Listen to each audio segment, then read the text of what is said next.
Hello, welcome to Music Alliance Wednesday. It is Sync with Dave Rogers, and I am Janine. Thank you so much for joining us. Thank you. My little hearts are coming in. Love seeing you guys. Love when you participate. Come on in, get some goodness, fill your cup. That's what we're here for. Listen, questions, you know where they go. They go in the chat. Tonight, Dave is going to talk about creating songs specifically for sync.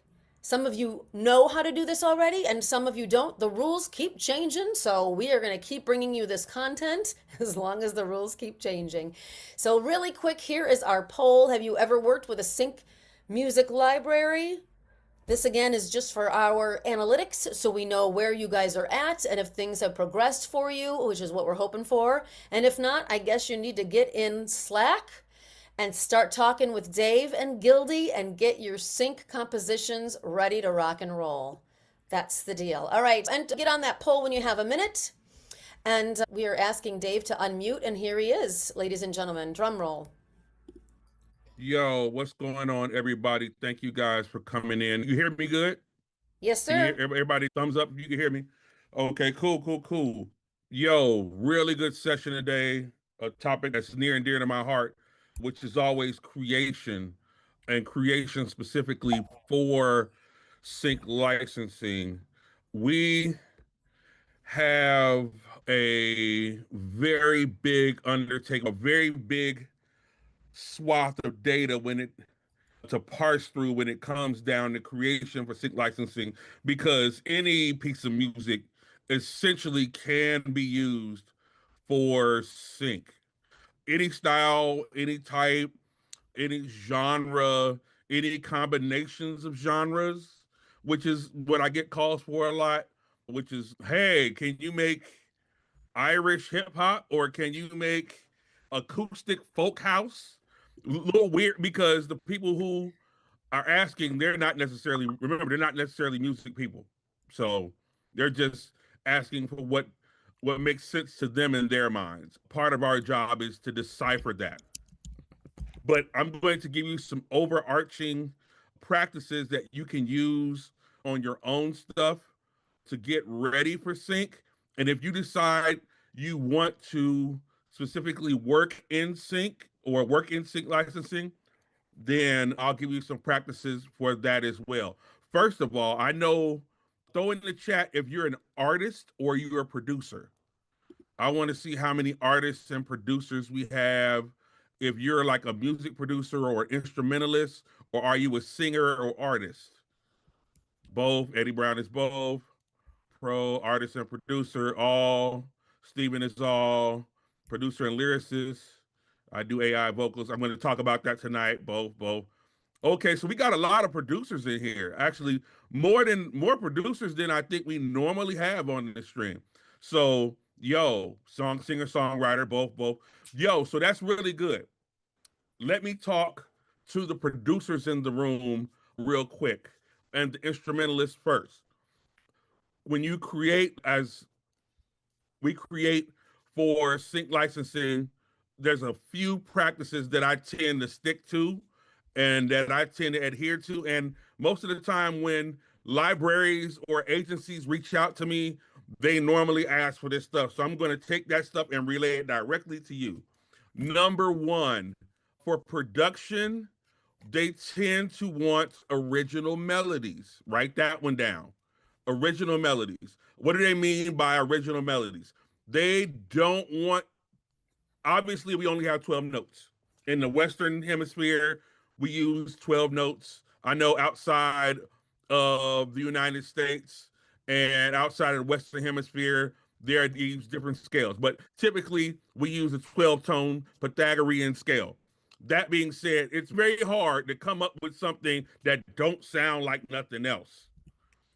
So in that regard, you'll have to come up with something that, hey, that isn't readily identifiable. Don't go to the radio and jack a melody that you heard from the newest hit song or something that's super recent. Obviously, if we're going to create for sync, they might want something close. They might ask you for something close, but not that. Hey, 50 Cent in the club, we want that, but not it.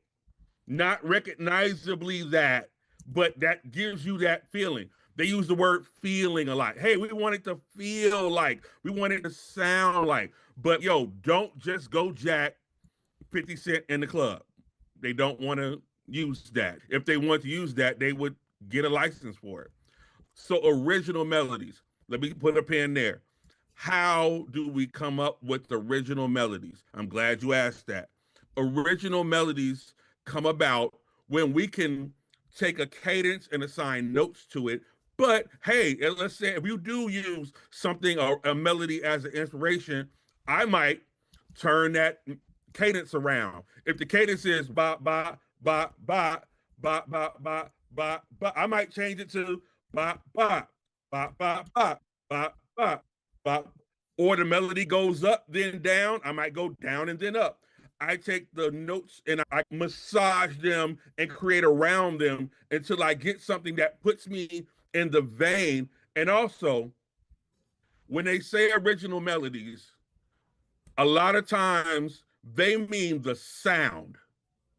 They don't mean, oh, we want those exact notes. They're talking about, hey, the thing on top, let's say 50 Cent in the club, the thing on top that kind of makes you bob your head, that little note, the notes that are going across, they might mean that. Or they might mean, hey, the chords, the way the chords are moving, it needs to put you in the vein, but not it. Original melodies. That's your first one. Another thing that libraries or agencies might ask for is a similar drum pattern. They might say, hey, we want drums that are similar to this. Talking to the producers mostly. Drums that are similar to these, but not identifiably that. A lot of times, trying to interpret what they might mean, oh, trap drums, or pop drums, or lo-fi drums. They remember, these people are not musical. They're not musicians. Most of the time you run into these people that work at libraries, agencies, they're agency people. They were put in that position. They really don't know music that well. So if you try to ask them and say, okay, so what do you really mean? They really couldn't answer you.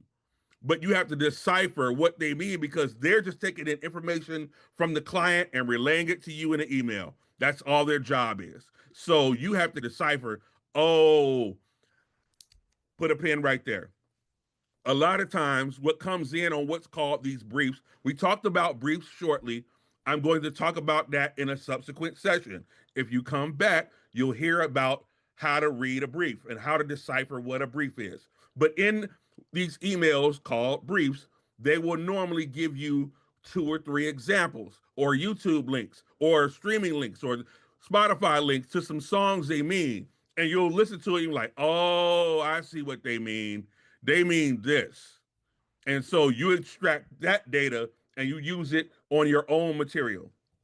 This is for material specifically made for sync. Now, like, you got to listen fast. I'm going to talk good, so you got to listen fast. Does Unison product? It's not necessarily the products, it's more so the sound. Sidebar, when it comes to sounds, I'm going to talk about this next. When it comes to sounds, I typically want to use sounds that are one, relevant to the genre or the subgenre, and two, sounds that are high fidelity and pretty recent. Why would you say that, Dave? I'm glad you asked. The sound quality of what you present has a lot to do with whether they pick your tune or not. Yo, I love my old vintage keyboards and things like that. As you see, I got racks full of older keyboards, some new, some old. Like, yo, sometimes when it comes down to it, I tend to go to my most current sounds first because I want the highest fidelity on my tracks when I submit. I'm going to also mix it the best I can. I'm going to master it the best I can, but I want to start out with the most relevant, prominent, high fidelity sounds. And that might mean omnisphere to you. That might mean serum to you, producers. I'm talking complete nonsense to those of you who are not producers. I'm sorry right now. I'll get to the singers in a second. But when it comes down to sound selection, that's up to you what that means. But like you have to want to get and want to collect these high fidelity sounds. And your job as a sync producer is to curate these sounds. When these briefs come in, you're ready and you can deploy them moments notice. Boom. As soon as the brief comes in, you're working, you're putting tracks together. And I'll talk about how to speed that process up in a subsequent session. You got to come back. Promise me you'll come back. So, that being said, you want high fidelity sounds, even in your drum selection. What do you mean by high fidelity drums? I'm glad you asked. This has happened to me before. Not using and not mixing my drums properly and not having access to quality drums has hurt my production in the past. Why did you say that? I'm glad you asked. In some of my older tracks, let me rewind. So I used to be a Reason user. If you those are producers who know, Reason is a DAW, digital audio workstation, and it's a in the box. It's pretty much an in the box type of thing. My gig was, I would always say I can take everything in Reason and I can make do with that. I don't need to go buy these packs, or I don't need to go get the new current drums. Everything in Reason is fine enough for me. I make it sound good. It's about my mixing. And it is to a certain degree. Now, when I started to listen to the submissions that other producers were producing, I was like, man, their drums are a lot more punchier than mine. Their drums are hitting a lot harder than mine. Is it my mixing, or is it the samples that I'm using? Is it the one shots that I'm using? And so that's when I started to really dig into quality one shots and curating quality one shots. Sometimes, and I'm talking to producers, sometimes there's only a few drums in a pack that really smack, that really hit. Or let's say, hey, the decap drums. Everybody's using the decap drums. I don't necessarily want to use them, but yo, for sync, they hit. Yo, they're really punchy and don't need a lot of mixing. They're saving me time. I probably should use those. It's about speed in our workflow, about gaining speed and accuracy in our workflow. I'm not saying go out and buy every drum pack there is or go and sodomize splice. I'm not saying that. What I am saying is make sure you're collecting in your mind and on your computer, you're only downloading and collecting things you're like, oh, that hits. That's going to make my production better. That's going to give me the 1 or 2% edge on everybody else when I hit them with these. And I can mix those, and I will know when I master these will be great. What else would they probably look for? Now, another thing that the libraries and agencies will normally ask you for, they won't say this per se, but this is what they're actually asking. They normally, when they say, hey, we want something that feels like this, they're talking about the cadence of the chord structure, talking mainly to the producers and instrumentalists in the room right now. Singers, I'm going to get to y'all in a second.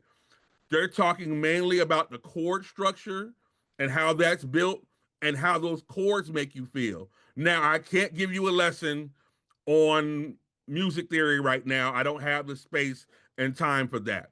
But the way the chords are constructed, they're saying, oh, these chords make me feel this thing. These chords make me feel sad. These chords make me feel happy. These chords make me feel. You're going to hear that word a bajillion times. And that being said, please study, especially when it comes down in a brief, what these chord structures are doing and how to emulate those, but not steal them outright.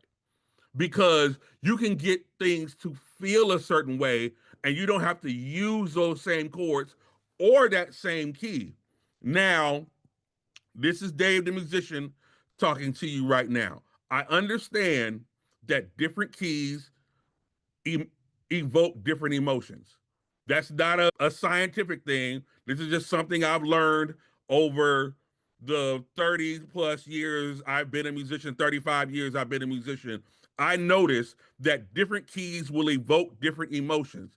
And I'm not saying, oh, the earth is in the key of F sharp and space is in the key of A 432. I'm not saying that. What I am saying is certain keys give off a vibe. And sometimes it's the key of what's happening that they're vibing to. So in your workflow, be cognizant of what key you're putting things in. Let me talk to the singers for a second. Now, now let me, oh yeah, oh, this is deep. Now, let me talk to the singers in the room. Singers, when you, let's say, hey, AI spits you out something great. You want to recreate it and mold it, and you want to recreate the vibe of what AI gave you without actually using the AI. Because right now, the sync agencies and libraries are not taking AI music. What key it's in could possibly be the make or break for where your voice sits on that track. In your prompt, you might say, hey, lower this a key, raise this a key, and try it in different keys in different octaves. Sometimes it works, sometimes it don't. But you have to be cognizant of where it sits in your voice versus where the AI. We all know Suno is not real. It's not a real person. It's not building singable melodies for you. It just sounds good, but that don't mean it's something that a real human can sing. If you're going to extract from that, you have to say, how will I mold this so I can sing it? How will I take what's here and extract the good and leave the rest? Pick the bones out and leave the rest. That's how we use AI ethically for sync. I'll get back to y'all. Going back to my producers, what I'm talking about to my producers, y'all got to listen fast because I got a lot. So, what else will they probably ask you about? So, we talked about the original melodies, punchy drums, chords that evoke an emotion, and if there is a vocal, they'll probably want a theme. They'll probably say, "Hey, we're going along with this theme. Hey, the theme of this. Hey, I just got it. I don't know where it is in my email, but I just got an email from a library. They want songs for the new Real Housewives rebrand. They're doing new Real Housewives again. And they want early 2000s hype hip hop. They want like crunk music. That's the type of music that they're using for that bucket. If there are vocals, they want themes of I'm the best. We're gonna win. T-Pain, win no matter what. Those types of songs, that's what they're asking for that bucket. Now, what does that mean to you?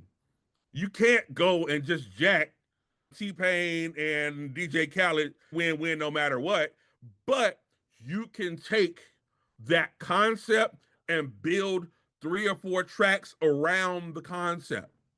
Okay, the concept is win. What are some titles that I can name these tracks that, hey, what are some emotions that are tied to that theme? What are some lyrics that are tied to that theme? And then we incorporate those. Let me put a pin right there. When it comes now, songwriters, I'm coming down your row now. When it comes to writing for sync, there are some things that I typically adhere to. Excuse me. There's some things that I typically adhere to, some rules, and that will ensure that my tracks at least get looked at. Number one is I tend to not date my tracks by using a reference or using a current reference or a current call out. I won't say, hey, I'm riding in my Benz, because what if Toyota wants to use it? You just said Benz. Now they can't use your track. Or let's say, hey, my Rolex is shining. Now Timex wants to use it. You just said Rolex. Now you knocked yourself out of the running. So I tend not to name drop. Or I tend not to say people's name. Oh, don't say, hey, I'm running like Randy Moss, or hey, I'm jumping like LeBron, because those in a second those references might not be relevant to the people that are using them, and those people, you never know what's going to happen with somebody. You use a name reference or you name drop, now god forbid they have a scandal, and now that's in your song, and they've heard it now, and they're like, oh no, that dude's out, we can't use him. So I tend not to do that. Number two thing, I tend not to add in my sync lyrics. I tend not to write any curse words in my sync lyrics. They're typically always clean. And if you have a version that's already clean, hey, you have a project out and it doesn't have clean versions. I would definitely go back and put the clean versions in and only submit the clean versions. I wouldn't even give them the explicit versions. Why is that? Because what if they want to use your rap song for a family show? Now they can't. It can't go on Nickelodeon because it's explicit. So I tend to stay away from those types of things. I tend to stay away from explicit demonic things too. So hey, I'm not gonna say, hey, I slapped her butt, or you know what I'm saying, anything egregious. I'm not gonna say, you know what I'm saying, anything, any expletives toward women or children or somebody mama. I'm not gonna say those things because you don't know what they're going to use the music for. You have to anticipate that the music could go anywhere. And it could cause the library not to call you back if you keep sending these types of material, or the agency or whatever. Now, some agencies will work with explicit material, or some music supervisors, let's say, hey, it's going in a movie. It doesn't matter if it's explicit. Hey, cool. Congratulations for you. But when we're working in the middle of the road for the middle of the road sync, we don't know what's going to happen with this music once it leaves our computer. So that being said, I want to give my music the best chances, which is typically why I tend to create just for sync versus using my artist material for sync. A lot of artists will put a pin there. A lot of artists will come to me and say, Dave, I've got a lot of music out. I think it could be used for sync. And I'll say, oh, let me listen to it. And I'll go to Spotify and I'll listen to it. And it's explicit. And it's got adult themes in it. And you know what I'm saying? Or it's got political themes in it. Or whatever. It's okay. Yeah. Maybe the track, if you own the actual beats and music, but like a lot of these themes we can't use. It's too explicit. And sometimes it's too literal. It may make sense to you in your mind. The lyric may make sense to you as an artist because you wrote it from your artistry. It doesn't matter what people think. You know what I'm saying about what you had to say. You had to say that. But when it comes to sync, we want people to understand what our theme is about. So it can't be something super ethereal or, oh, the rings of Saturn. Hey, it can't be even like be suggestive. We kind of want to stay middle of the road. And I'm sorry to tell you that, but that's the industry that we work in when it comes to creating for sync and getting placements for sync. They want to be like, okay, I get what the song is about. If the song says Rainbow Rain and it's, hey, it's a LGBTQ plus IA plus theme, then they want to hear that in the music. Now you can't name it that and then say something derogatory. It's, oh, we thought it was going to be this, it was that. You just blew your chance. Man, thank you. So continuing, what will they ask you about? How do we create for sync? A lot of times when I get music back from independent producers and sometimes artists, a lot of times it's not mixed. Let's camp out here for a second while we have some time. A lot of times it's not mixed well and it's not balanced well. That is a skill. Mixing is a skill. And I'm not saying that everyone on the stream has to become a mixer. Everybody got to learn to mix. You got to spend all your time on YouTube watching mixing tutorials. But you have to know that people that are good at it are submitting alongside you. So you have to do your best at making sure your tracks stand out mix wise and that they're balanced. Another reason why tracks need to be balanced. A lot of the time, your track is going behind someone talking. A lot of the time, the music is going behind, it's going to be played in the background, or it's going to be played behind somebody, or some kind of action is happening, and there are explosions and things of that nature, and aliens are coming, and cars are crashing, and people are falling from the sky, and all of that's happening over your music. So if your music is not balanced well, all of that stuff is just going to drown out what you created. And now no one hears it, and they're probably not going to use it because it doesn't fit the scene. But if it's mixed, then it'll hold up to all of that stuff that's happening. It's got to hold up with all of this action or dialogue or monologue that's happening in front of your music.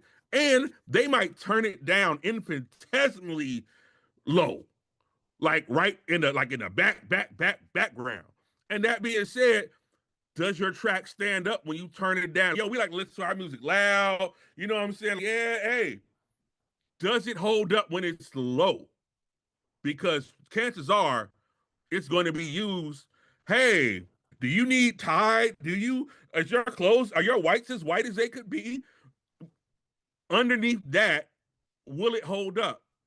Let's go to YouTube and listen to the commercials.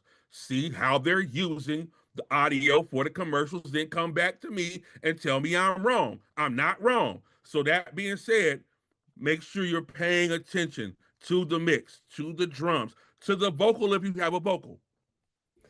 Dave, I'm going to Un- pause right here. 30 minutes into the program and you're killing it and everybody is loving you as usual. But really quickly, I just wanted to say also, I'm curious to mention, you probably will get there, but talk about the length because I know it doesn't need to be a fully produced 3.5 minute song.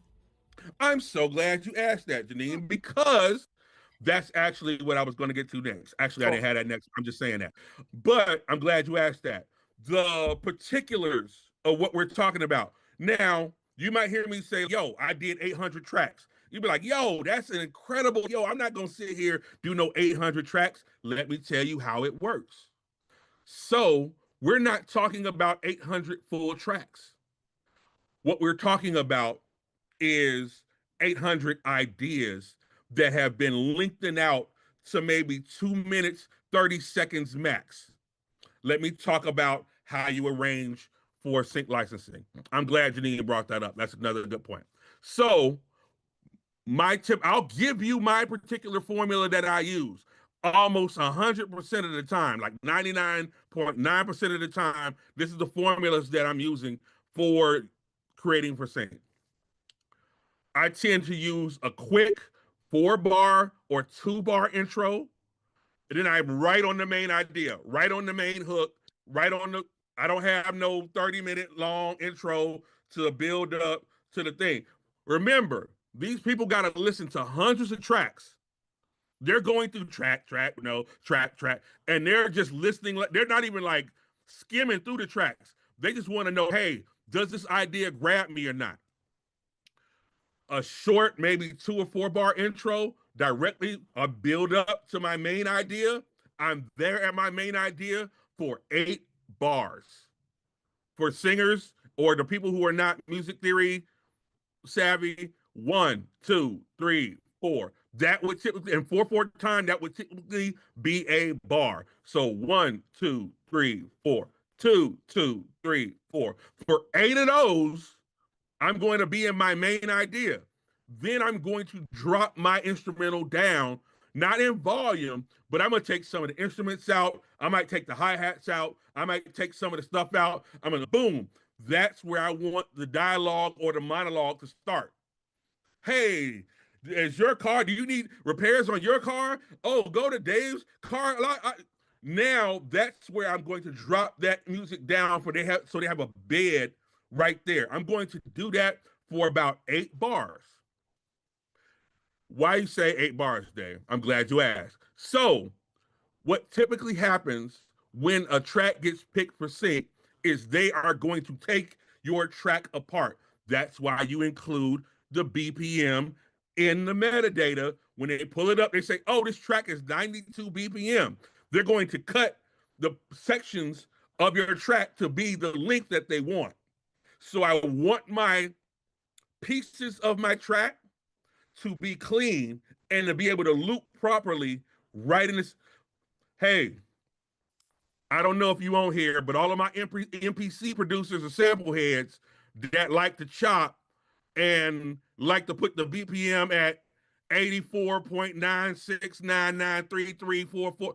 Yo, it's you want to make it simple for the people that are going to work with it. It's if you were creating a loop set or you were creating a set of loops for somebody else. That's literally what you're creating, a piece that can be used any kind of way or interchange. The parts can be used interchangeably because if you go back and you go and you look on YouTube or you go and you watch Netflix or you go and see wherever you can find commercials, you'll see that they just chop the pieces into little bitty parts. So I need for my song to be able to be used in whatever order they put it in. So if they use the dialogue part first and then go to the idea, it doesn't fall apart. So that being said, I'm gonna put 8 bars there. Then I'm going to give them an 8 bar build or a 4 bar build. What do you mean by build, Dave? I'm going to give them something that starts to build the energy up out of the low dialogue part back into my main idea. An EDM track, that drum, like the drum field, and back in the main idea. Now, it doesn't have to be that. It's just something that gives you the feeling of energy that builds back into your main idea. But I'm going to give you my secret sauce. I don't go back to the regular main idea. I go back to a different part of the main idea that I gave them the first time. It's hey, if you don't like this first section, you can use this last section. And I go to that. Oh, I might change the lead or I might change the melody. Same chords, same drums, you know what I'm saying? Same stuff there. But oh, you didn't like that melody there? Here's a different one you can use. Now try this one. Or they might use both. Then after that, I might give them another section that changes up some more. That way, hey, you have 3 different ideas, 3 different sections of the main idea that you can use. Then at that last main idea, I'm ramping up the energy again.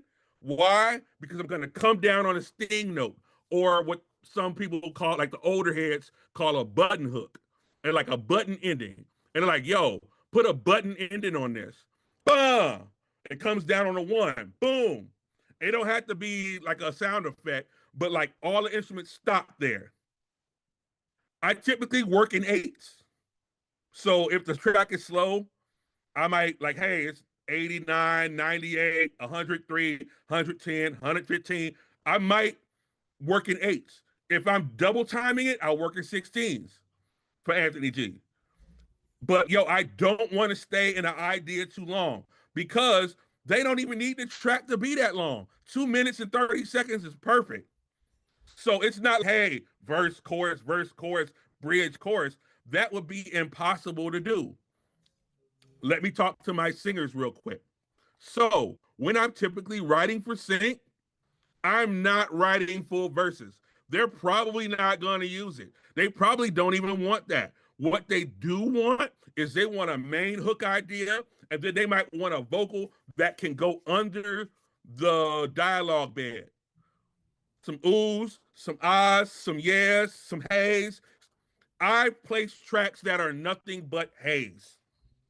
Hey, yeah, hey, yeah, and they loved it.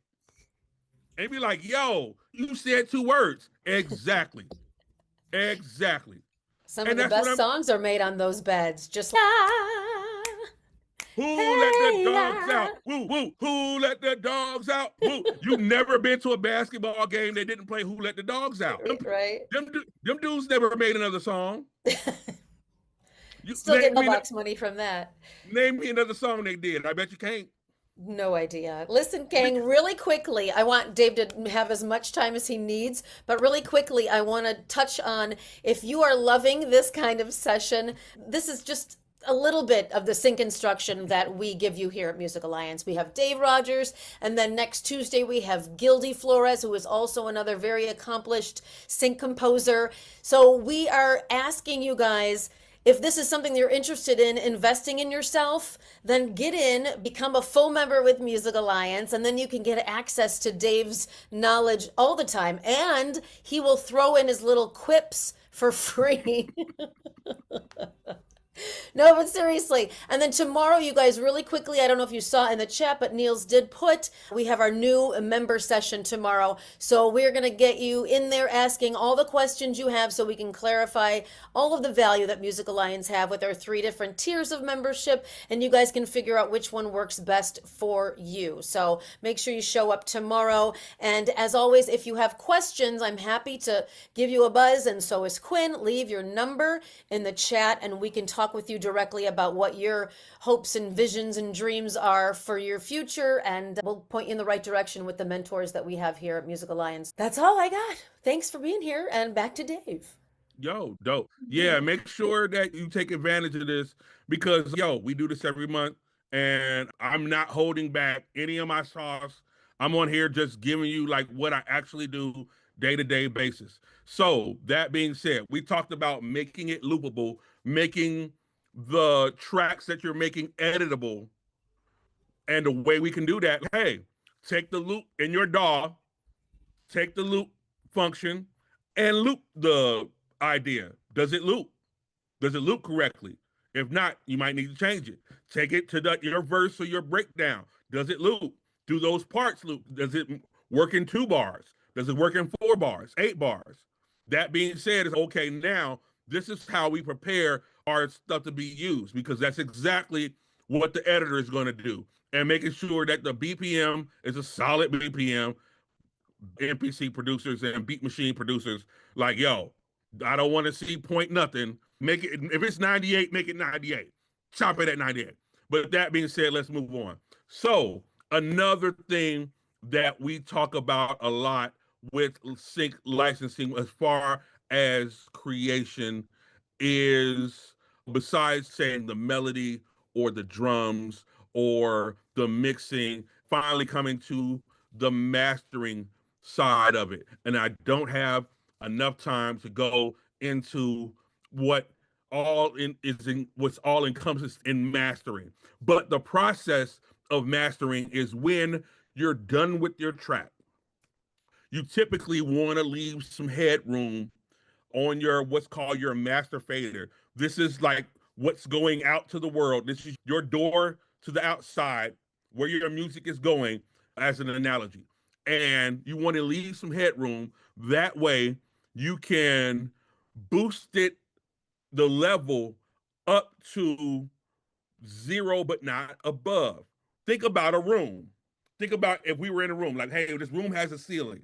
I can't go physically go above the ceiling, but I can feel the top to the bottom or the bottom to the top, but I don't want to go above it. What can I do? I can put some tall shoes on and I can boost myself to the top of the ceiling and not above it. And that's typically what we're doing in the mastering phase.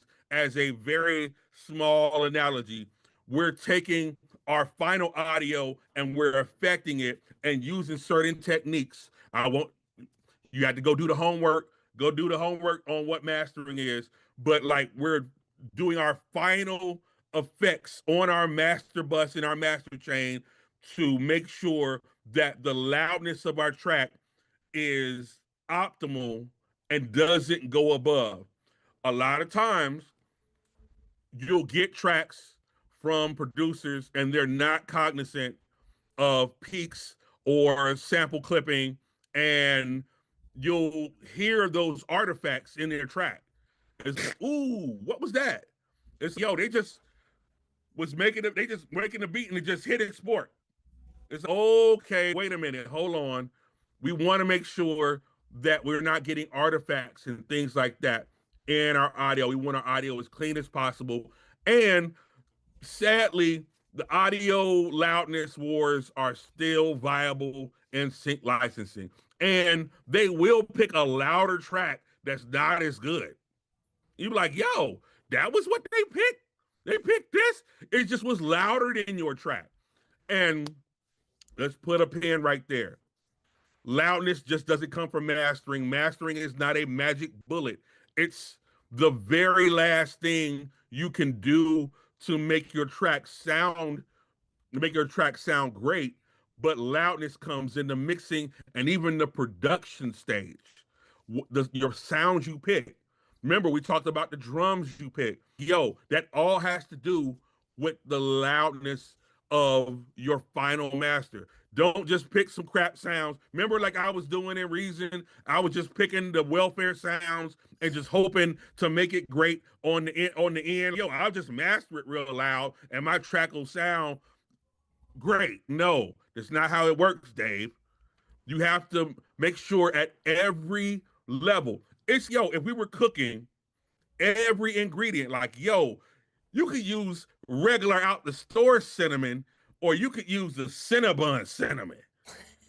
You know what I'm saying? It's you could get regular carrots, or you can get the organic carrots. It's every ingredient is absolutely great, and that's going to make your dish great.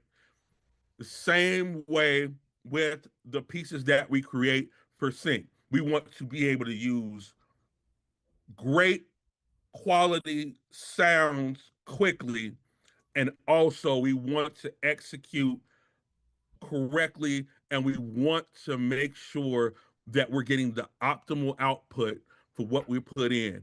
Remember, it's basically a trade for your time. And I spend a lot of time in this little bitty room and not at home. The more I spend time here is the less time I get to spend with my family and my kids. So I want to make sure that I'm not just hammering on the teeny tiny details no one to hear. I want to be able to create quickly and optimally. And then I want to get out of here and make sure I go home to my wife and my children. So And that be speaking of using your time appropriately, Dave, sorry, you set me up oh yeah. perfectly. Oh, you got it. But if you all did not realize, we actually offer mixing and mastering as part of our Music Alliance membership at the pro level and the elite level. So you might want to check that out. It's a great time saver and it's an amazing value. You're getting thousands of dollars worth of mixing and mastering for literally tens of dollars. Dope. So anyway, check it out. Dope. That's dope. I'm on a Yo, roll 49 today. bucks at Whoa. that link in the chat. Only 49 bucks. Check it out. yo.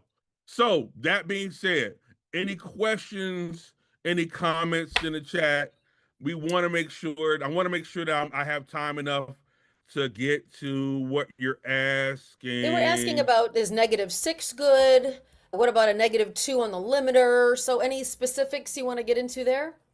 So what I tend to do, and I'll give you my limiting sauce. Like this, by no means should you copy me because I'm doing what I do. But typically on my master chain, what I am doing, if you really want to know, I normally tend to start with a fat filter EQ. I roll off about 20 hertz there, a hard cut. Why, Dave? Why are you rolling off your sub frequencies? I'm glad you asked. Most of the time, these tracks are going to be played on TVs. Very few people are going to watch the content, especially outside the US, with a subwoofer. And if they do, The EQ on the subwoofer will accentuate the low frequencies. I want to go into my limiter with only the frequencies that will affect it and would affect my headroom. I understand, yo, singers, I'm sorry, I'm gonna be really nerdy right now. Super, super nerd. Like real nerd right now. But I'm talking to the people who like mix and engineer. I'll get back to y'all in a hot, quick second. So I tend to roll off my sub frequencies only up until where I can hear it. If I start to roll off too much and my low end starts going away, I back it off. But I'll tip a brick wall on my EQ right there. So the next thing in my chain is typically either like a stereo expansion plug-in, like the Ozone one, or like the V3 EQ that has like some sort of stereo expansion that's light that'll be on the top end. Then I'm going into some kind of saturation. My favorite saturation plug-in is the black box. One day when Music Alliance gives me a lot of money, I'll go get the hardware. But until then, I'm going to just use the plug-in. The plug-in works great, and that's typically what's next in my mastering chain. Then directly after that, so another secret sauce I have, and this is only for y'all who are on here, is I tend to use a soft clipper. Wait a minute, Dave. I thought you said clipping was bad. Yes, digital clipping typically is bad. You don't want to see any red lights. But if you use a specific sort of mastering clipper or a digital clipper that's specifically for audio, it emulates what happens on the hardware units, on digital hardware units that sound good. And that's one of the difference in between my loudness and your loudness. Why my track might sound a little bit louder than your track. What does clipping do? I'm glad you asked. If you zoom in on a waveform and you see those waves going by, those sine waves, they go up and down, and they're typically round. They typically go up and down like this. A clipper is going to take those round edges and square them a little bit. Not enough to where it causes artifacts, but enough so that it doesn't peak your limiter, which gives you more headroom, which means on my limiter, I can make my track louder. Yes, you got it. Makes my track louder. Now I'm typically coming in like on my bass track, I'm typically coming in between somewhere in between -6 to -3. It depends on the genre. Sometimes on EDM, I'm coming in hot with not a lot of headroom. So that being said, it depends on the genre you're doing. If I'm doing acoustic folk music, I'm not mastering for loudness. I'm mastering for clarity. This is why we have to build our toolboxes for what we do, because even what I'm telling you tonight might not apply fully to what you create. I'm just typically telling you what I do, and this is just for middle of the road hip hop, R&B, like mastering, like middle of the road stuff. You have to dedicate yourself to building the toolbox for what you create and making sure that you're doing the right thing for the genres that you create in. Because if you use my method, it's going to mess your audio up, which is typically why I don't give out that sort of information. But since you guys are so nice on here, I'm giving it to you. Couple Any of other? questions. Steven's asking black box what? Can you give him a little description? There's a couple companies that have it. Black box again. So BrainWorks has it, UA has it. It's typically a BrainWorks plugin, but a couple other people make a version of it. It's called the HG2, the Herald Glass, whatever So analogy you Paul, want. one of our members actually put the link in there. Thank you so much, Paul. That's awesome. He put the link in there. So if you guys have a desire, go ahead and click on that link. And BrainWorks don't send me no money. So, like, I take that with a grain of salt. Just, that's what I use. You might not want to use it. I say, try it out if you want to. Try out the trial version. See if it works on your stuff. If it don't, delete it. One more Anything else? question. Anthony says, do you suggest to using the VCAs, aux for music and aux for vocal, when mixing? So that's typically because I come from console world. That's typically how I mix is I group things and then I tend to affect those things. So on my release material, the work I do for like artists and stuff like that, I tend to deal with higher track counts. So my track counts will be really high, 190 tracks sometimes. Like, yo, just egregious numbers of tracks. So that being said, if you tried to put plugins across 100 tracks, your computer going to explode. So I tend to work in groups and group things to where I can affect them as a top-down method more than a bottom-up method. Nice. You guys have more questions for Dave. Now is the time. We have about 5 minutes left. And if you're not aware, soon to come, we will have our Mars streaming channel radio station. It's going to be Music Alliance radio station streaming on our YouTube, which is almost 600,000 subscribers. So you're gonna want to get, and we're gonna vet your tracks, guys. We're not gonna just put anything out there. They have to be good. Dave is saying, just like sync, they have to be good. They have to be mixed properly and mastered properly. So then again, jump in here, become a full member, and we'll help you out with that so that you can get the exposure to all of those people. And that is gonna be growing exponentially.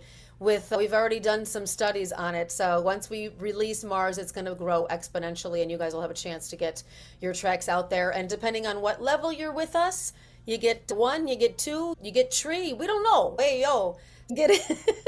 Get in. Well, Matthew, you're trying to get yours played, just click that link, get whatever level you want. The higher the level, the more tracks you get played, Matt. Dope. He says Oh yeah, I'm I forgot. already in. He is already a member. You're gonna get some tracks played then, Matt. So, We're not ready to launch Mars yet, but when we are, trust me, you guys will get the email and we will be asking for submissions because we are going to need a plethora of songs. So don't you worry about that. We will get all of you in there. Like I said, if it's quality, it's going to be vetted by a couple of people, probably George being one of them. and if it's not quite there yet, and you're a member, we'll help you get it there. what I'm We got a saying. Juno Award-winning, Grammy-nominated mixer and master, and many other people, very high caliber like Dave, Gildy, etc. So we'll get you there. Yes. Become a member and then you get sync instruction like this. You can ask real-time questions to all the mentors, any genre. We are trying to steer clear of too much profanity. We're not little wimps or anything, and we don't like the censorship, but there are rules via YouTube that we have to abide by. So if you do have profanity in it, just create an edited version. Probably help with that too. Just But edit that shit out. yeah, edit Girl. all that out. But yeah, yo, June asked the one thing I'm gonna get to before we end. So typically, what the library or agency or music supervisor will tell you what format to send it into. Typically, the file is either going to be 1648 or 2448. Why 48K? Really nerdy stuff right here. The sample rate, the 48K sample rate is the rate that most TV and editing software works in natively. So they'll ask you like, hey, can you give us a wave in 2448? I typically just create in 48. That way I don't have to change it at the end. I know a lot of people just pull their DAW up, 44.1 is CD quality, and they just work like that. But be cognizant, you'll have to change the sample rate at the end, typically. Now, it could be an MP3 or a wave. They'll tell you what they want. It could be an AAC, and we don't know. But, yo, they'll tell you what they want in the submission process. Excellent. Dave, amazing knowledge today. Thank you so much for sharing. We appreciate you very much. We are very lucky to have amazing mentors like Dave that share the do's and sometimes the don'ts of how to get your music ahead in sync licensing. So thank you so much. Grateful that you guys were all here tonight. Once again, if you left your number already, fabulous. We'll give you a buzz in the next couple of days. If you want to leave your number and get some more information and clarification about Music Alliance and everything we offer, leave your number. Also, do show up. These live streams are currently free. Yes, we give you all of this beautiful knowledge for free right now. We don't know for how long. We'll just see how we feel. And so show up tomorrow for our new member session and we'll fill you in on all the goodies as well there. So good to see you guys. Yeah, see, we appreciate you. Yeah, we appreciate this. Thank you so much. You guys are the best. We wouldn't be anything without you. So keep tuning in. Thank you, Dave. Great to see you. Bye, everybody.